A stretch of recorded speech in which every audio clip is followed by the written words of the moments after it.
When we watch the Gaither Homecoming stage, what we see is excellence. But behind every harmony, every solo, every thunderous applause, there is a story of preparation, sometimes through classrooms and degrees, and sometimes through the classroom of real life. Today, we're taking a closer look at some beloved homecoming singers and how their musical abilities were shaped. And trust me, some of these paths will surprise you. Phil Collingsworth, the scholar with a trumpet in his hand.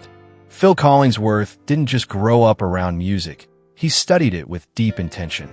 He holds a Bachelor of Sacred Music with a double major in trumpet performance and music education. He graduated in 1986 from God's Bible School and College in Cincinnati, Ohio.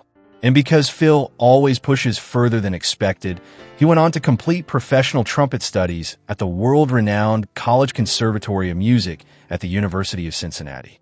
His career reflects that same drive. Minister of Music at Hope Sound Bible Church, Director of the Music Division at Union Bible College and Seminary, and of course the man behind the unforgettable trumpet solos in countless Collingsworth family concerts. Phil's story is one of discipline meeting calling. Kim Collingsworth, the gift heaven dropped into a human heart. If Phil represents formal training, Kim represents the exact opposite, a miracle without a diploma. Kim Collingsworth has 0 formal degrees in music, but she has something no classroom can teach. A God-given gift, as she calls it. She began playing at age 3, after hearing one of her father's sermons. By 4, the piano wasn't just an instrument, it was part of who she was. She did attend Union Bible College, but not as a music major. Still, she arranged music for the school's traveling groups, foreshadowing the arranger and musical architect she would someday become. Her technical brilliance and the emotion in her playing later earned her the Ovation Award for Musician of the Year multiple times. Kim's life is proof that when God gives a gift, He also gives the power to use it. I've discovered the way of joy. I've discovered relief from sadness. 'Tis a happiness without a low. I've discovered the fount of blessing. I've discovered the living word. But the greatest of all discoveries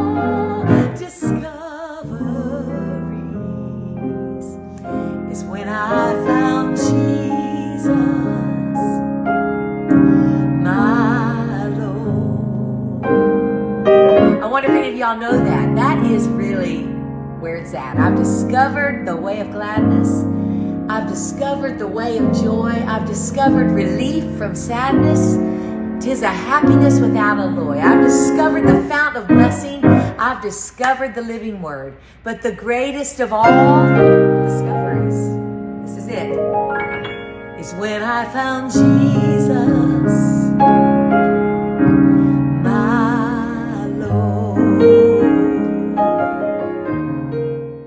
Melissa Brady, the writer who turned her words into worship.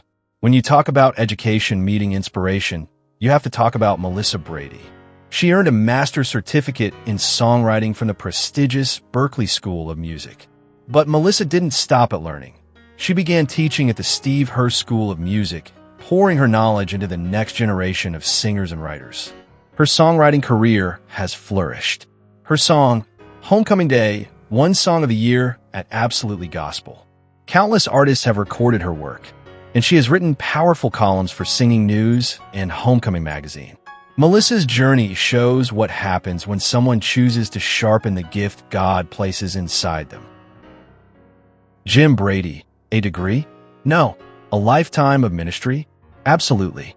Jim Brady never held a university music degree, but what he did hold was a microphone from the age of 5. Raised in a family of evangelists, Jim learned music by doing it, singing with his parents and 7 siblings, building harmony night after night, traveling as part of the Brady family. By 16, he was writing songs, and now over 100 of them have been recorded by major gospel artists. Jim's education was soaked in revival tents, church pews, and family harmonies. His career proves that passion could be a school all by itself. Jimmy Yeary, the storyteller trained by the road. Some musicians come through conservatories. Jimmy Yeary came through life. There's no record of him holding a formal music degree. Instead, at 8 years old, he was already performing with his family more than 200 nights a year. He developed his skills through constant touring, bluegrass barns, churches, fairs, anywhere with a microphone. After high school, he moved to Nashville. Within months, he was writing, performing, and signing professional contracts. His education came from thousands of hours of real-world performing. Today, he's not only a respected vocalist, including time as lead singer of the Grammy-winning Shenandoah, he's also one of Nashville's most sought-after songwriters. Jimmy now teaches others the art of storytelling, the very craft he learned through living it. And you got peace of mind like you've never known. But things change when you're down in the valley. Don't lose faith, for you're never alone. For the God of the mountain is still God in the valley. When things go wrong, He'll make them right. The God of the good times is still God in the bad times. The God of the day is still God in the night. Ronnie Booth, the voice that was raised, not taught. Ronnie Booth has one of the smoothest voices in Southern gospel, yet he has no formal degree in music. Instead, he was raised in the rich musical tradition of his father, Ron Booth Sr. He learned by singing beside his brother Michael, traveling from church to church as part of the Booth brothers. Ronnie has said himself that he never learned to play piano or guitar formally, something he now wishes he had done. But his natural ability, his phrasing, and the tenderness of his tone built a legendary career. Grammy nominations, multiple Singing News Male Artist of the Year awards, a voice that Southern gospel fans instantly recognize. Ronnie Booth is a reminder that some musicians are shaped on the road, not in the classroom. John Bowman, a musician by nature, a minister by degree. John Bowman is a highly accomplished bluegrass musician, a multi-instrumentalist who mastered the fiddle, banjo, and guitar through years of practice and performance. But his degree, earned in 2010, is actually in Christian ministries through Oakland City University, assisted by the Hopper Foundation. Not only that, he is a licensed exhorter with the Church of God, Cleveland, Tennessee. John Bowman brings together two worlds, the skill of a musician and the heart of a minister. And that's the beauty of the Gaither Homecoming family. Some arrived through universities. Some arrived through church pews and revival tents. Some were shaped by teachers. Others were shaped by God's hand alone.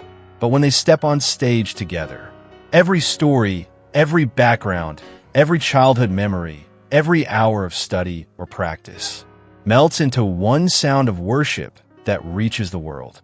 Their journeys remind us of something important. God uses both trained hands and willing hearts. He honors degrees, but he also honors the ones who simply say yes. In the kingdom of God, education is a blessing, but obedience is the power behind the music. No matter where your story begins, a classroom, a church pew, a small town, a broken place, or a season of searching, God can turn it into a song.